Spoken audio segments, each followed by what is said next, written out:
a very warm welcome and happy new year. We hope that you have crossed into the new year well and you're keeping safe. You're watching 3T TV, Thika's #1 online news channel, where as always we are telling the Thika story as it is. My name is Juliet Modhoni and today we are coming to you from Thika West. We are at a place that is near Landless. We have come to follow up on a story where 4 children, 2 boys and 2 girls, aged between 11 and 7 years, were abducted yesterday at around 2 p.m. from Gatuanyaga, and they were brought to this location where we are reporting from. But the beauty of it is that they were able to free themselves, and we are going to have a conversation with them and they're going to tell us how it has been, how the ordeal was. We're also going to talk to their guardians and we are going to hear how it has been for them. It's a bittersweet symphony and we thank God that the children are now safe. We hope that by the end of this link, if you haven't subscribed, we'll give you a good reason to. So let the segment begin. Habari yako? Mzuri sana. Tuambie wewe ni nani na wewe ni nani kwa wale watoto wamepatikana? Okay, mimi ni guardian ya watoto wamepatikana. Ule mtoto wa 11 years msichana na 9 years kijana. Mimi ni guardian wao. Okay, mlidiscover watoto wamemiss saa ngapi? Ama ilikuwaje? Babangu ndio alikuwa anabaki na watoto nyumbani. Akatupigia around saa 8, akatuambia apati watoto, tukafikiria tu ni kucheza wanacheza. Kidogo kidogo kwenda kwa neighbor kuuliza kama wako hapo. Neighbor na yeye akatuambia pia yeye anatafuta watoto wake. Yeah. Sasa hapo ndio mkaanza kuwatafuta? Hapa ndio tukaanza kuwatafuta from saa 8, saa 9, saa 10, saa 11 kufika 7 ndio tukaenda kwa police station hapa Gatuanyaga. After kwenda kwa police station hapa Gatuanyaga ndio wakatuambia sasa tuende ngoje asubuhi kama wajafika we go back there. Yeah. So what action did you take after that? The action we took after that, nienda nikaita majirani, nikawaambia hapana mtalala kama watoto wamepotea, tukaanza kupiga nduru huko, tunapiga magate nini, watu wakatoka, tukarudi kwa petrol station. After kufika kwa petrol station, mheshimiwa mwingine akatupigia simu anaitwa Cecilia. Kutupigia simu akaniambia tayari anakuja na akatuma askari, na askari tulifanya patrol na wao usiku mzima, tuliachana kitu around 3. So 3 am mkiachana hamko umepata watoto? Hatuko tumepata watoto. So si tulienda kwetu tukakaa kwa nyumba, na neighbor tukashikana, tukaanza kufikiria tutafanya aje. Na ndio asubuhi Cecilia, mheshimiwa Cecilia akatupigia simu, akatuambia tukutane kwa police station saa 2 na ndio sasa tuanze kutafuta watoto. Yeah. Lakini before saa 2 ifike, tuliona nyanyake amekuja. Ati amekutana na watoto hapa area ya Landless wakitoka kwa kichaka. Na akasimamisha gari na fujo sana na fujo. Akamwambia nilikuwa nimekuja kuangalia msichana wangu amepoteza watoto na nimeona watoto, simamisheni ga. Na yeye akachukua wale watoto akapeleka nyumbani. Yeah. Sasa for kupeleka nyumbani tukaambiana hapana, tulishikana na watu wa community tukaomba, then wakasema tunaweza enda kwa police station, tuende turipoti watoto wamepatikana. Alafu kuna mtoto alikuwa anajua kwenye waliletwa, alikuwa na trace kidogo kidogo. Sasa after kuja kwa petrol station, kwa police station, ndio sasa walituambia tufanye nini, tukaandikisha statement, then wakasema tukuje kwa hii place, ndio tuone kama tutalocate hiyo mahali. Nataka uturudishe nyuma kidogo Nyinyi mliwatafuta mpaka saa 9 mkarudi nyumbani. Yeah. Nyanya yake alikuwa kwa basi akawaona watoto. Alikuwa anatoka Ruiru, nyanya yake anatoka Ruiru, anaishi Ruiru, so alikuwa anakuja. It was around 7. Ndio sasa akipita hii area ya Landless ndio aliona watoto. So watoto wote 4? Aliona watoto wote 4. Kwanza aliona msichana, huyu kijana alikuwa anatembea akianguka, so alikuwa anabaki nyuma. Ni kama hiyo dawa ilimweza kabisa. Yeah. Umetaja kuhusu dawa. Yeah. Tueleze. Kuhusu dawa ni watoto walituambia walikuwa wanacheza hapo nje. Wajamaa 3 na mama mmoja wakakuja wakasimamisha pickup hapo ya black na iko covered nyuma. Sasa walikuja tu wakasimama kwenye watoto wako akawaspray. But ule msichana mkubwa alisoma hiyo spray ilikuwa inaandikwa imeanza na T. So hakujua ni nini. Sasa from there hakujisikia. Sasa alikuja kujisikia sasa kwa hii room yenye tumekuja hapa tukaona. Yeye ndio amelocate. Amekuja tu venye walikuja, akakuja locate, akasema ni hapa. Na akatuambia walikuwa wamefungiwa kwa hii room, ndio akagonga hiyo mabati ilikuwa hapo, akaanguka chini akatoka na watoto wao. Lakini kukuja hivi akakuta madam alikuwa amekaa hapa kama ni security. Amevaa mask. Lakini alijua through kuona ni matiti alikuwa nao, so alikuwa amekaa hivi ni kama security amelala. Tena wakarudi hivi mbio wakakimbia na watoto mpaka wakatoka kwa barabara. Yeah. So akikueleza walichukuliwa na watu wangapi kwa gari? Walikuwa wanaume 3 na one lady. Na kuna chochote walielezwa? Hakuna kitu aliambiwa, hakuna kitu nini, hata kujeni ama nini, hakuna kitu aliambiwa. Ni kusprayiwa tu na kubebwa. Yeye alijua kila kitu ilikuwa ina happen, lakini tukiingia alikuwa na changamoto kidogo, akatuonyesha tulipark gari pale. So si tulifuata parking, ndio sasa tukaloketa hii nyumba kubwa, akatuambia hii kwa kubwa. Alafu akakimbia mbio akasema ni hapa. Alikuwa ameona hii jina but walificha na hii mabati iko hapa. Sasa hakuwa anajua but venye polisi walisema mabati itolewe akasema yes ni hapa. Yeah. Na hii nyumba ingine kulikuwa na watoto 3 na wao walikuwa 4 kule. So venye walitoka waliacha bado watoto 3 hapa na sasa hatuwaoni. Yeah. Sawa. Asante na tunashukuru Mungu wamepatikana. Pia sisi tunashukuru sana, nashukuru security ya Gatuanyaga, askari asante sana na mheshimiwa Sisiri. So from Thika West, we are now in Gatuanyaga, a place that is roughly 1.5 kilometers inside from Thika Garissa Highway, where we are going to talk to the gentleman who noticed that the 4 children were missing from afternoon, and he's going to tell us how the ordeal was. Habari yako? Nzuri. Tueleze majina yako. Majina yangu ni Richard Atondola. Richard, tuko hapa kwa sababu kuna watoto walitoweka jana. Tueleze ilikuwaje? Ilikuwa around saa 9:30 hivi. Kulishinda na wao ndani ya compound. Around saa 9:30 nikawasikia nje wakiitana.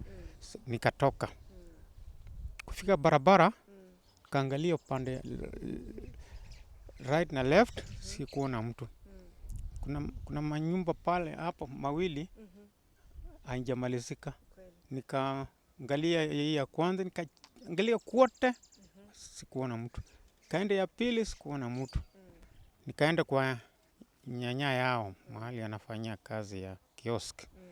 Nikamwambia watoto, nilisikia wakiitana huko nje fulani na sasa siwaoni. Akaniambia ende uangalie vizuri, pengine wako area tu. Nikaja tena, tukakutana na kijana mwingine hapa wa boma hii. Nikamuuliza, wameshaona kina Sandra? Ati mimi natokea tu hapa, siko huko chini. Nikarudi tena kwa nyanya yao. Nyanya ni kufunga kiosk, tukaja.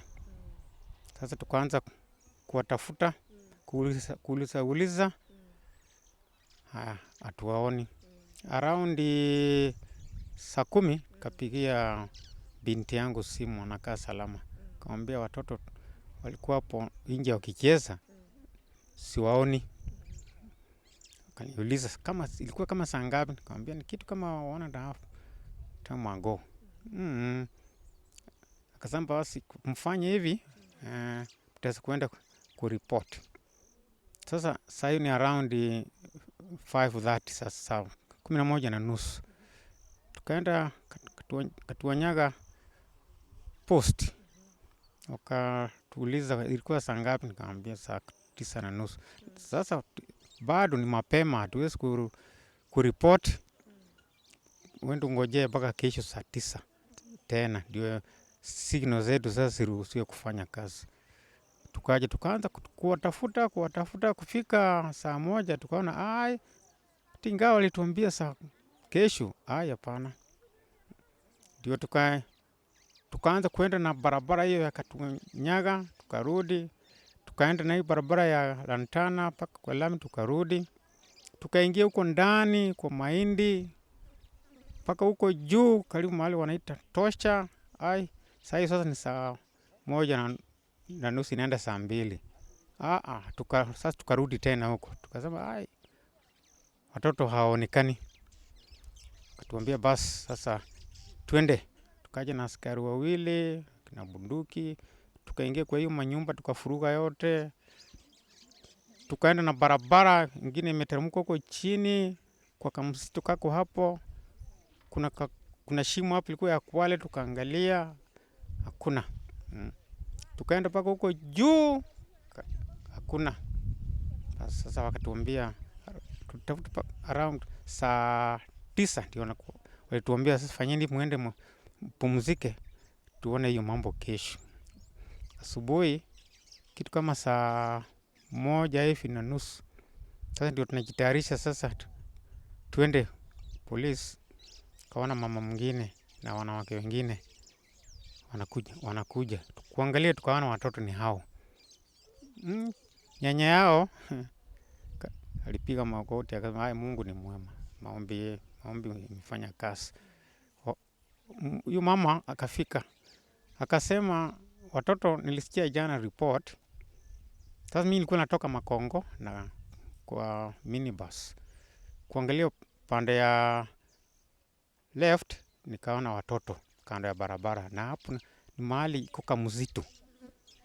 Nikasimamisha, nikaambia dereva minibus simamisha, nimeona watoto wale walikuwa wanatafutwa jana. Dereva akasimama, kauliza watoto mlikuwa wapi? Ati tulikuwa pale chini kwa manyumba mengine hapo. Tulipotolewa nyumbani tuliletwa paka hapo chini. Sasa tuendeni nyumbani. Kufika tu huku mara moja ndio aliwalete. Sasa kuhoji watoto akatuambia, sasa ulitusikia nje babu tukiitana huko. Tulikuwa tunacheza tu mchezo wetu ile ya kawaida. Dakika moja tukaona watu 4 wanatutokezea. Tukaangalia tukaona hawa watu ni kama wako na nia na sisi. Kila mtu na wake, tukashindwa ni nini. Sasa tulikuwa tunataka kutoroka turudi nyumbani kwa sababu mlituambia mtu yeyote stranger, yani hamjui msimkaribie. Huyu mmoja akaenda mbele ya chana ka jirani sasa. Ndio tuliona hapa sasa hatuwezi kuepuka. Dakika moja mwingine akatoa kadawa kwa mfuko. Akakafinya hivi, akatoa moshi. Saa hiyo hatukujua tena ni nini inaendelea. Wakatuweka pamoja hivi, wakatupeleka tu hatua kidogo, tukakuta pickup hapo imesimama hapo ya black. Tukaingizwa hapo mbele, tukasindiliwa hapo mbele na madirisha ikafungwa. Tukahamishwa. Tukaenda tatu mahali tuliingizwa ilikuwa kama saa 1 hivi. Tukaingizwa mahali iko manyumba ambayo hataishi watu, hata hiyo area ni kama msituni. Tukawekwa kwa kanyumba kingine hapo. Dirisha ilikuwa imewekwa mabati. Haya, hawa watu walikuwa wamejifunika mask. Wakatuacha huko na tulikuta watoto wengine huko, kijana na msichana, tukarushwa huko na wakatoka nje. Sisi tukalala tu na hiyo watoto. Kitu ambao sina ishara hivi, ndio msichana huyu mkubwa huyu 11 years ndio akaangalia akaona kuna mahali kunatakiwa kuwekwa dirisha, lakini hakukuwekwa, ni mabati imepigiliwa. Sasa akaigonga hivi ikaanguka nje. Yeye ndiye alikuwa kwanza kujisikia, na hao wengine bado kuamsha hivi, hata kuna mtu ananishika. Nikamwambia kumekuja, twende tutoke, nimefungua hapa tutoke. Ndio akachukua mmoja akarusha nje moja kwa moja, wakatoka huko mbio, wakaniingia kwa kichaka. Walikuwa wanakuja tu kwa vichaka paka kwa barabara. Hapo ndio hiyo mama aliwatoa na akawaleta paka hapa. Sasa mahali walishikiwa ni pale compound ni hii. Sasa walipokuwa wakicheza ndani wakatoka nje wakaenda paka pale hivi. Sasa hapo ndio walikuwa wanachezea. Basi ndio wale watu walipotokezea hivi, ni kama walikuwa wanawabush, kwa sababu waliwatokezea tu hivi mara moja. Watoto wakasense hapa kwa danger. Sasa hapo ndio mambo ilianzia. Sasa tuanze kuwatafuta sasa. Sawa, na tunashukuru Mungu kwamba wamepatikana wote. Walipatikana wote. Tukarudishia Mungu asante. Sawa, asante sana kwa kutuelezea. Ndio. Tulikuwa tunaangalia maji. Saa wakakuja. Wakatufuata. Sasa tufuata, mmoja akatoka nje. Wakatuspray. Tukaanguka pamoja, akatoka nje ndo watuchukue. Wawili wakatoka nje, sasa wakachukua uju. Sasa tukafunga miguu ndio tusiweze kupiga nduru. Tukafunga miguu, mikono na mdomo na macho. Senye tulifunga mdomo na macho, wababa walikuwa wanaongea. Tukaingishwa kwa hiyo room, tukasikia watoto. Sasa tulisikia watoto, huyu akaamka wa kwanza. Senye aliamka wa kwanza akaturusha chini kwa nyasi. Yeye akashuka wa mwisho, tukapitilia njia ya msituni. Tukaenda tukatokelezea kwa barabara, ndo sasa tukaona shushu. Mimi nilikuwa hapa kwa corridor, tulikuwa na brother yangu hapa nyuma. Sasa tukaenda hapa kuchotelea maji. Tuende tuangalie kama maji iko. Sasa tukaangalia tukapata hakuna. Tukasimama kupenduka. Sasa kulikuwa na gari hapa na watu 4. Sasa ilikuwa na watu 4 na ilikuwa color black. 3 ni wa baba na 1 mama. Hiyo mama alikuwa na nywele ndogo inakaa ya kunyolewa na alikuwa mfupi. Na baba alikuwa refu. Ni pick up. Ilikuwa color black. Ilikuwa inakaa kama hizi zinabebanga pesa. Alikuwa anaongea na lugha ingine, anaongea mbio mbio. Kiswahili ama sio Kikuyu na Kiswahili. Alikuwa anaongea, sikusikia venye anasema. Sasa kwenda kupenduka tulikuwa wawili, wakatuspray afu wakatuchukua wakaturusha kwa gari. Wakatuteremsha huko kwa msituni, wakatufungia kwa kinyumba kinaitwa kwa kanyumba kadogo kameandikwa choo. Wakatufungia huko ndani na hiyo haikuwa na dirisha, ilikuwa imepigiliwa na misumari. Tukasukuma hiyo mabati, afu kusukuma mimi nikainua, ndio sasa nikawarusha nje, tukapotelezea kwa msitu. Tukatoka huko tukakimbia hadi tukafika kwa barabara, ndio shosho Afina alikuwa anakuja na basi akatuona, akasimamisha basi afu akakuja akatuchukua, akaturudisha nyumbani.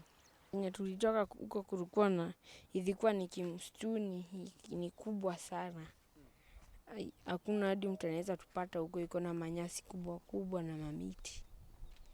Niko karibu huko na huko chini kulikuwa na mto na manguo za watu wengine wenye wameibiwa na mama na wengine.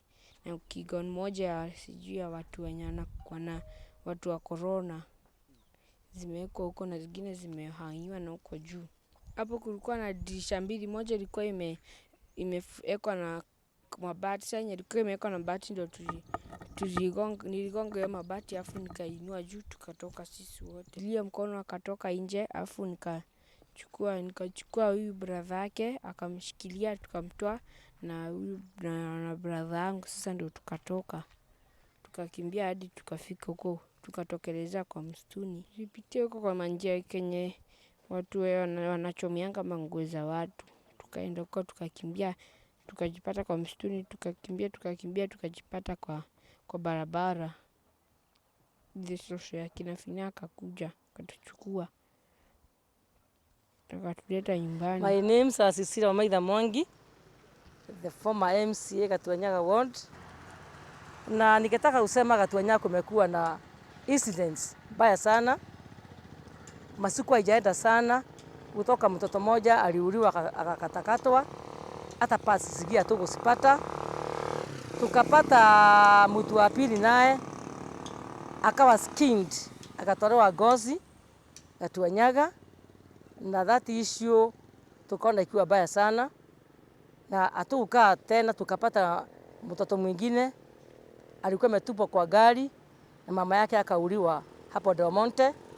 So mimi ningetaka kuambia serikali, tungetaka Gatuanyaga kuangaliliwe na macho mbili, kwa sababu Gatuanyaga imeanza kuwa town, na wakati mahali inakuwa developed kuna kuanga na watu wengi sana.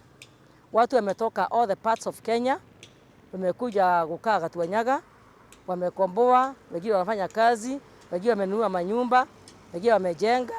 So we have all types of people, all the tribes are in Gatuanyaga, na tungetaka serikali tusaidie na security ya kutosha, na especially pale Gatuanyaga Mugoga tungetaka askari waongezewe na wapatiwe kipawa ya kutufanyia kazi. So we are still following up on the case of the 4 children that were allegedly abducted yesterday. And with me, I have a gentleman who is a proprietor of the place where the children managed to escape, and he's going to shed more light. Hi, how are you?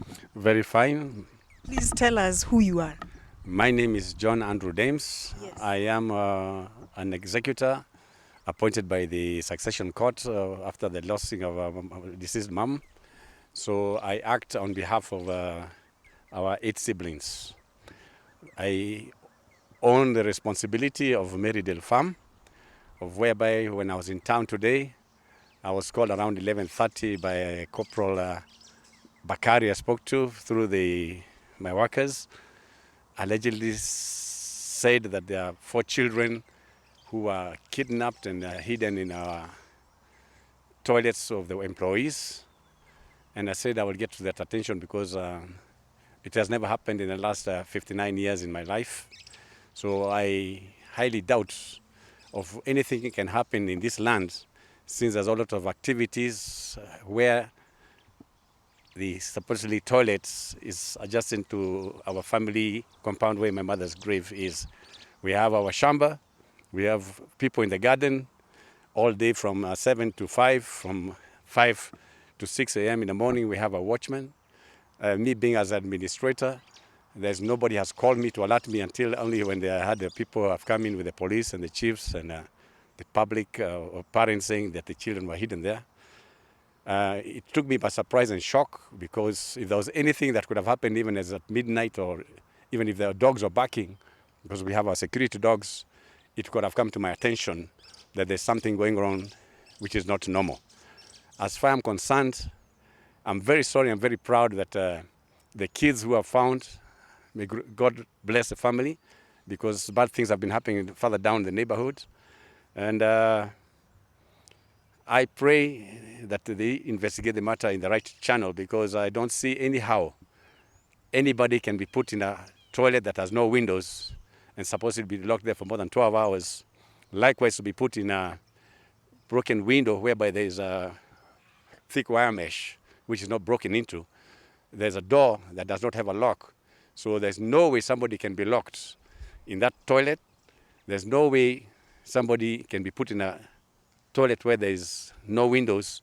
And as well, there's no way somebody can be locked up, 2 or 4 people in a room that they should have movements of footprints or sitting down or lying down, where you can see there was somebody lying down. That there's nobody, there's nothing like that. So I would ask the law, in all efforts of the law, to investigate further, to find the right place whereby these kids were adopted to, but not Marydale Farm.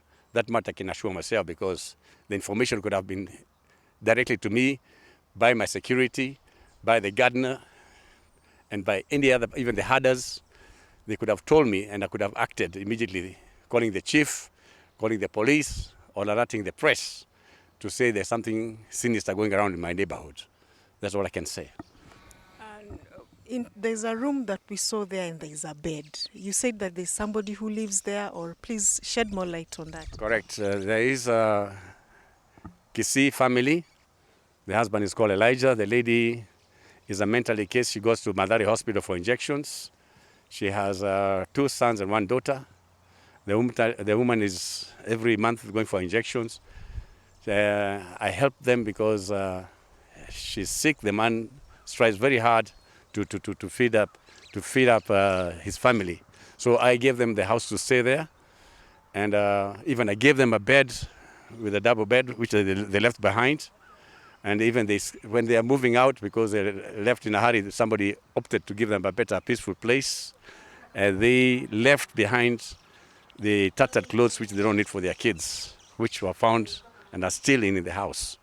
Otherwise, that house has been empty until we get somebody to move in, agreed upon all members of the family. So of lately, for the last 6 months, the house has been empty. And we are now in Thika East, where we are with the Deputy OCPD, who is going to tell us how the investigations are going. Remember, we are following up on the case of the 4 children who went missing yesterday, but they were found today. Let's hear how the story is going. Kwa majina naitwa Mudhei Nyaga. Mimi ndio Deputy Sub County Commander Thika East. Incident ambaye it is in query liliripotiwa katika Gatuanyaga Police Post mwendo wa saa 7 ya usiku kwamba watoto 4 baada ya kuattend michezo pale Gatuanyaga Primary School hawakuweza kurudi nyumbani. Wakati nilipotiwa, sisi tulichukua hatua, tukaanza uchunguzi. Tulijaribu kuzunguka hiyo siku yote tukiwatafuta, hatukufaulu. Asubuhi wakati tumeamkia kuita wazazi, wakatueleza kwamba watoto wamepatikana. Tukapata habari kwamba walichukuliwa na gari jana aina ya pickup wakiwa pale kwao nyumbani. Wakaenda wakafungiwa in one of the abandoned house within Makongeni area near Shell petrol station. Tumeweka uchunguzi tujue ukweli wa hayo mambo na tupate ukweli. Otherwise kila kitu iko chini ya uchunguzi. Watoto wako salama, no injuries, hakuna mtoto ameguzwa, wako salama kabisa. Tumeongea na wazazi, hata vile tunaongea na wewe, bado tuko na hao, tunazidi kufanya uchunguzi. Ile kitu ningepatia kueleza wananchi, kila mtu ajaribu kuchunga mtoto. Wao ni watoto wadogo, na kuachilia watoto mpaka masaa kama haya unakuja kuripoti masaa kama kwamba hujaona watoto ni makosa. Kila mtu achukue responsibility ya watoto. Ni watoto 4 ambao they are aged between 6 years and 12 years. 2 boys and 1 girl. I mean 2 boys and 2 girls. Uchunguzi tunafanya na ukweli wa mambo tutapata. Yote ambaye amehusika tutamchukulia hatua ya kisheria. So, we've had an eventful first day of the year here at 3T TV. This is the first clip that we are putting up. And we've had a conversation with different arms of the government. We've also had a conversation with the parents and guardians of the children. And right now we just spoke to John, who is the proprietor of the place where the children were allegedly kidnapped and brought. And we are going to follow up this matter, and we are going to give the government authorities the space and time to investigate and get to the bottom of this matter. Don't forget, you're watching 3T TV, Thika's #1 online news channel. My name is Juliet Mudhoni. Till next time, stay safe.